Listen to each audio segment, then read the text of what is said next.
નમસ્કાર, સમાચારો સાથે હું છું જયેશ। આગામી સમયમાં વિધાનસભાની ચૂંટણી છે અને ભાજપ કોંગ્રેસે ચૂંટણીની તૈયારીઓ પણ આરંભી દીધી છે। ત્યારે આ વખતે કોંગ્રેસની રણનીતિ શું રહેશે તે અંગે કોંગ્રેસના પ્રદેશ પ્રભારી રઘુ શર્માએ ટીવી9 સાથે કરી ખાસ વાતચીત।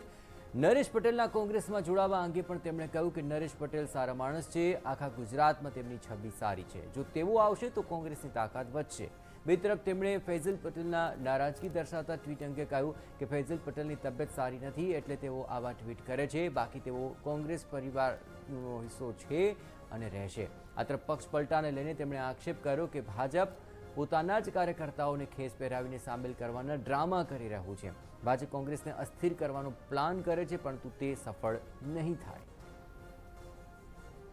ગુજરાત કોંગ્રેસના સંગઠન પ્રભારી डॉक्टर रघु शर्मा अपनी साथे छे, एमनी साथे आपने बात करीशुं। शर्मा जी, जिस प्रकार से 2022 विधानसभा के चुनाव सर पे हैं, बात चल रही है नरेश पटेल कांग्रेस में आएंगे, क्या रूपरेखा इसकी हो रही है, क्या इसका भविष्य माना जाए? देखिए, नरेश पटेल जी अच्छे इंसान हैं, बहुत उनकी इमेज है पूरे गुजरात के अंदर। अगर वो कांग्रेस पार्टी में आते हैं तो हम वेलकम करेंगे उनका। अब ये तो उनको तय करना है कि उनको कब ज्वाइन करना है, कैसे ज्वाइन करना है, लेकिन अच्छे इंसान हैं, कांग्रेस को ताकत बढ़ेगी। अच्छा, एक चैलेंज कांग्रेस के सामने हमेशा से रहा है पिछले चुनाव के दौरान कि विधायकों को या नेताओं को पकड़ कर रखना चाहिए। आपने द्वारका में भी ये चीज कही है कि जो जाना चाहे जा सकते हैं, पर क्या उनको रोकने के लिए या उनको कांग्रेस के साथ जोड़े रखने के लिए कोई स्ट्रेटेजी या कोई भी तरीका आपने मतलब खोजा है या आप उसके ऊपर इंप्लीमेंटेशन कर रहे हैं? देखिए, मेरी इंफॉर्मेशन के हिसाब से तो कोई जाने वाला नहीं है। ये बीजेपी ये स्ट्रेटेजी के रूप में इस तरह की खबरें फैलाती है, सच्चाई कुछ होती नहीं है, ताकि हम अपनी पूरी ताकत इसी काम में लगा दें। इसलिए हम पॉजिटिव कैंपेन की तरफ आगे बढ़ रहे हैं। हम बिल्कुल इस बात पे ध्यान नहीं दे रहे हैं कि जो ये अफवाहों का बाजार बीजेपी के द्वारा गर्म किया जाता है। अब कल कह दिया साबरकांठा में 600 कांग्रेस के कार्यकर्ता छोड़ेंगे। किसने छोड़ा भाई? एक कांग्रेस का कार्यकर्ता नहीं छोड़ के गया। बीजेपी में काम कर रहे हैं उन्हीं लोगों के चेहरे दिखा के और उनकी बीजेपी की ज्वाइनिंग दिखा रहे हो। ये ड्रामा बंद कर दो। ये कांग्रेस को अस्थिर करने का जो षड्यंत्र बीजेपी कर रही है उसमें उसको कामयाबी नहीं मिलेगी। अच्छा, नाराजगी की बात है तो कहीं एक फैजल पटेल का भी ट्वीट था कि जैसे उनको चाहिए वैसे कुछ मिल नहीं रहा है, थोड़ी सी नाराजगी उन्होंने भी जताई थी, उसको लेकर के क्या कहें? देखिए, फैजल भाई की तबीयत ठीक नहीं है। उनकी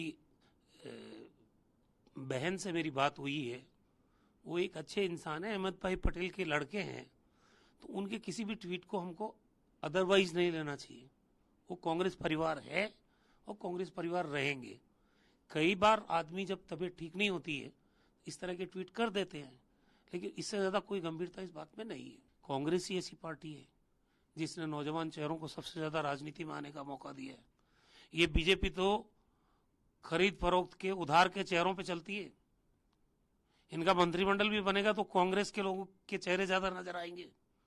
इनका मुख्यमंत्री बनेगा तो भी उसमें चेहरा कांग्रेस के लोगों को नजर आएगा। इसका मतलब एक बात तो स्पष्ट है कि बीजेपी की अपनी ताकत नहीं है।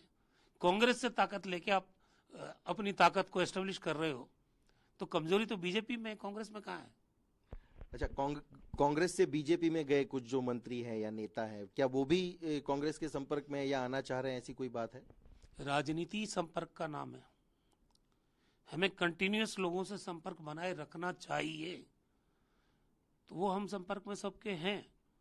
और जिन लोगों के साथ धोखा किया है, जिनकी सत्ता छीनी है, आज तो ईडी का डर है, इनकम टैक्स का डर है, सीबीआई का डर है। जब ये डर निकल जाएगा तब बीजेपी पे कैसे बनेगी? ये धोखे की राजनीति ज्यादा समय तक चलती नहीं।